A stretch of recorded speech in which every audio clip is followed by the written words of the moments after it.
নিয়মটা জানি লোক কয়জন যায়, কয়জন লোক আছে বাড়ি করে তোর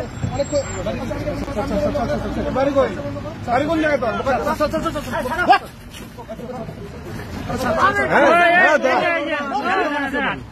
না না করো টানাটানি করো করো করো নিয়মটা জানি লোক কয়জন যায়, কয়জন লোক আছে বাড়ি করে তোর বাড়ি কই বাড়ি কোন জায়গায় তোর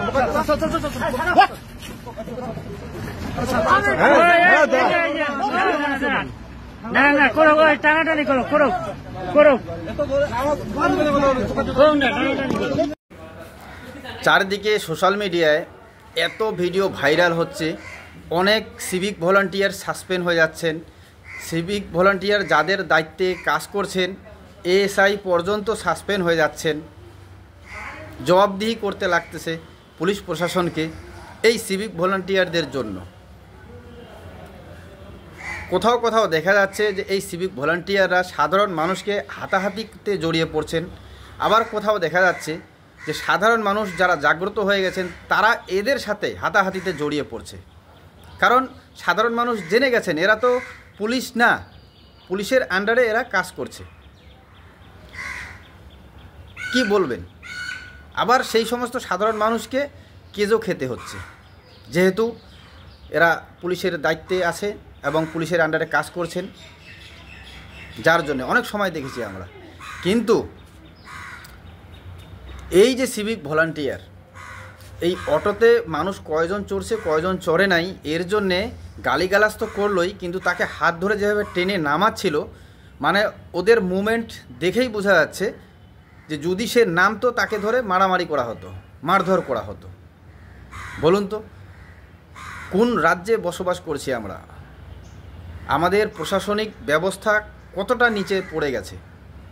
রিসেন্ট আমরা 3 দিন কি 4 দিন আগে দেখলাম যে শিলিগুড়ির ভিডিও আমি করেছিলাম, যে শিলিগুড়ি পায়েল মোড়ের এখানে যে কলকাতার আইনজীবীকে হেনস্থা, এবং তারপরে সেই ভিডিও ফুটেজও তারা দিয়ে দিল যে ট্রাফিক গার্ডের ভিতরে ঢুকেই সেই সিভিককে তারা হেনস্থা করছে। সেই ভিডিও তো আছে, কিন্তু আইনজীবীদের কাছে আছে যে কি করে সেই ট্রাফিকের আন্ডারে থাকা সিভিক ভলান্টিয়ার সেই আইনজীবীদের হেনস্থা করেছেন, যার জন্যেই পুলিশের সামনেই ট্রাফিক গার্ডের ভিতরে ঢুকে তারা সেই সিভিককেও হেনস্থা করছে।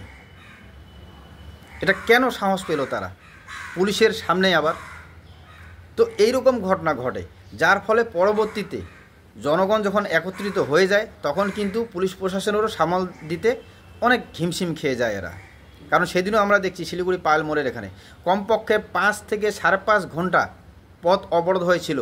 সেবক রোডের মতো, যার পাশেই নার্সিংহোম, আনন্দলোক নার্সিংহোম, চিন্তা করেন 5 ঘন্টা অবরোধ হয়েছিল। পুলিশ প্রশাসন সেখান থেকে উধাও হয়ে গেছিলেন।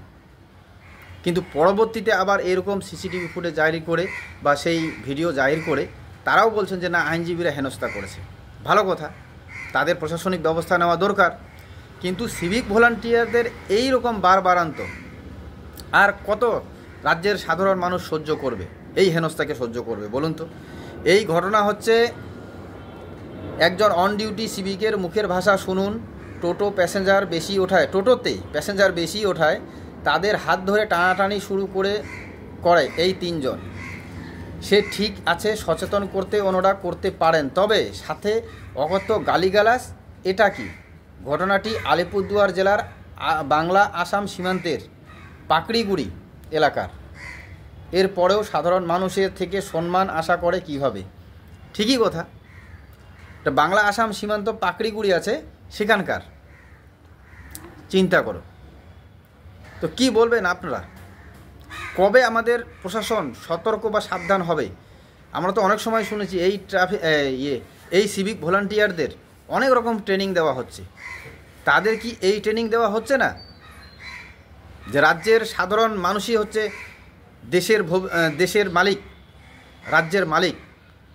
এই সাধারণ মানুষের ট্যাক্সের টাকায় তাদের বেতন হচ্ছে। সমস্ত বাংলার বলেন, ভারতবর্ষের বলেন, কর্মচারীদের বেতন দেওয়া হচ্ছে সাধারণ মানুষের ট্যাক্সের টাকায়, আর সাধারণ মানুষের সাথেই তারা এই ব্যবহার করবেন? কি বলবেন? তবে এই ভিডিওগুলি আপনারা শেয়ার করে সবার কাছে পৌঁছে দিন এবং যাতে মানুষ আরও সজাগ এবং সচেতন হয়। ভালো থাকবেন, সজাগ থাকবেন। ধন্যবাদ।